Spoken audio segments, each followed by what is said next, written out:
Assalamualaikum warahmatullahi wabarakatuh. Saya Ika Septiani Taufan dari Program Studi Pendidikan Bahasa dan Sastra Indonesia Universitas Balikpapan, Kalimantan Timur. Di sini saya akan menjelaskan materi berupa Pancasila sebagai sistem filsafat. Yang pertama, pengertian filsafat. Istilah filsafat secara etimologis merupakan padanan kata falsafah Arab dan filosofi Inggris yang berasal dari bahasa Yunani filosofia. Kata filosofia ini sendiri merupakan kata majemuk yang tersusun dari kata philos atau philen, yang berarti kekasih, sahabat, mencintai, dan kata sophia yang berarti kebijaksanaan, hikmat, kearifan, dan pengetahuan. Pancasila dapat digolongkan sebagai filsafat dalam arti produk sebagai pandangan hidup dan dalam arti taktik. Filsafat Pancasila mempunyai fungsi dan peranan sebagai pedoman dan pegangan dalam sikap, tingkah laku, dan perbuatan dalam kehidupan sehari-hari, bermasyarakat, berbangsa, dan bernegara bagi bangsa Indonesia. Yang ketiga adalah pengertian filsafat Pancasila. Pancasila sebagai filsafat mengandung pandangan, nilai, dan pemikiran yang menjadi substansi dan isi pembentukan ideologi Pancasila. Yang kedua, filsafat Pancasila didefinisikan secara ringkas sebagai refleksi kritis dan rasional tentang Pancasila sebagai dasar negara dan kenyataan budaya bangsa dengan tujuan untuk mendapatkan pokok-pokok pengertiannya yang mendasar dan menyeluruh. Yang ketiga, Pancasila dikatakan sebagai filsafat karena Pancasila merupakan hasil permenungan jiwa yang mendalam yang dilakukan oleh the founding father kita, yang dituangkan dalam suatu sistem, Sultan Abdul Ghani. Dan terakhir, filsafat Pancasila memberi pengetahuan dan pengertian ilmiah, yaitu tentang hakikat dari Pancasila. Yang berikutnya, Pancasila sebagai suatu sistem filsafat.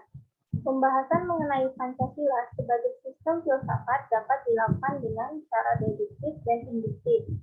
Deduktif yaitu dengan mencari hakikat Pancasila serta menganalisis dan menyusunnya secara sistematis menjadi keutuhan pandangan yang komprehensif. Cara induktif yaitu dengan mengamati gejala-gejala sosial budaya masyarakat, merefleksikannya, dan menarik arti dan makna yang hakiki dari gejala-gejala itu. Yang kelima, Pancasila terdiri dari 5 sila. Pada hakikatnya merupakan sistem filsafat. Yang dimaksud sistem ialah suatu kesatuan bagian-bagian yang saling berhubungan, saling bekerja sama untuk tujuan tertentu, dan secara keseluruhan merupakan suatu kesatuan yang utuh. Dan sila-sila Pancasila juga merupakan sistem filsafat dan pada hakikatnya merupakan suatu kesatuan organik. Artinya, di antara sila-sila Pancasila itu saling berkaitan dan saling berhubungan, bahkan saling mengkualifikasi. Jadi, pemikiran dasar yang terkandung dalam Pancasila yaitu pemikiran tentang manusia yang berhubungan dengan Tuhan, dengan diri sendiri, dengan sesama, dengan masyarakat bangsa yang nilai-nilai itu dimiliki oleh bangsa Indonesia itu sendiri. Dengan demikian, Pancasila sebagai sistem filsafat memiliki ciri khas yang berbeda dengan sistem-sistem lainnya, seperti materialisme, idealisme, liberalisme, komunisme, dan sebagainya. Yang terakhir, ciri sistem filsafat Pancasila. Sila-sila Pancasila merupakan satu kesatuan sistem yang bulat dan utuh. Dengan kata lain, apabila tidak bulat dan utuh atau satu sila dengan sila lainnya terpisah-pisah, maka itu bukan Pancasila.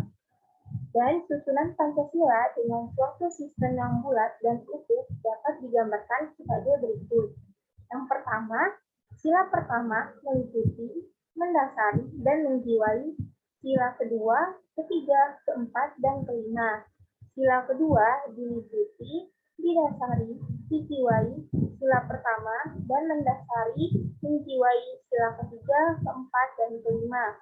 Sila ketiga diliputi, didasari, dijiwai sila pertama, kedua, dan mendasari, menjiwai sila keempat, dan kelima.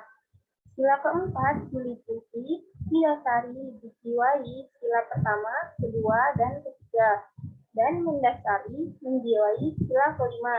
Serta yang terakhir, sila kelima diliputi, didasari, dijiwai sila pertama, kedua, ketiga, dan keempat. Mungkin itu saja materi yang bisa saya sampaikan.